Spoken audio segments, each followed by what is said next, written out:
we're into the Cold War, coming out of World War II and the Korean War. The U.S. possesses incredible technology. It was during this time that science, technology, engineering, and math become very important. In fact, many of the early engineers that would play prominent roles in the space program were in college studying engineering in the late 50s. People that I just mentioned, such as Gene Kranz, Glenn Lunny, Chris Kraft, the original seven, these were people who allowed Kennedy's challenge to be achieved, but they were also individuals who were brought into NASA at the outset back in the late 58 and early 59. And so again, if Eisenhower and his administration hadn't had the foresight to develop that and to really place an emphasis on space exploration, I don't think we achieved Kennedy's challenge by the end of the decade.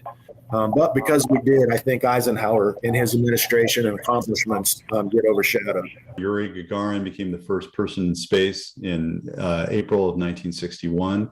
And even though that had been long expected, it was either going to be a Russian around that time or it was going to be an American around that time. We were very close to being able to send our first astronaut, who wound up being Alan Shepard, into space.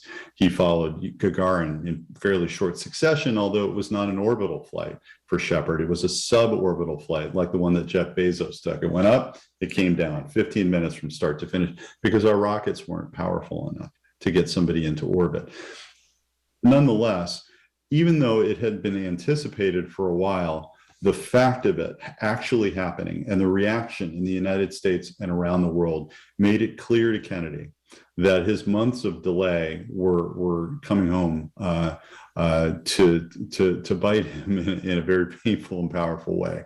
And he had been looking around the world at other more significant crises, from the civil war in Laos that was threatening to bring the United States into it, to what was going on in Cuba and that threat on our doorstep, to the long and incredibly dangerous and potentially nuclear conflict in Berlin.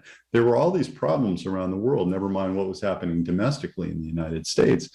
And so Kennedy really had neglected the issue, and now it was front and center. And now the Russians were holding victory parades and amassing hundreds of thousands of people in Moscow to celebrate this great achievement, not just of the Soviet space program, but of communism. And this was a powerful weapon in this ideological struggle. And the United States was losing that struggle. So Kennedy recognizes in that moment that he needs to do something quick and he needs to do something big.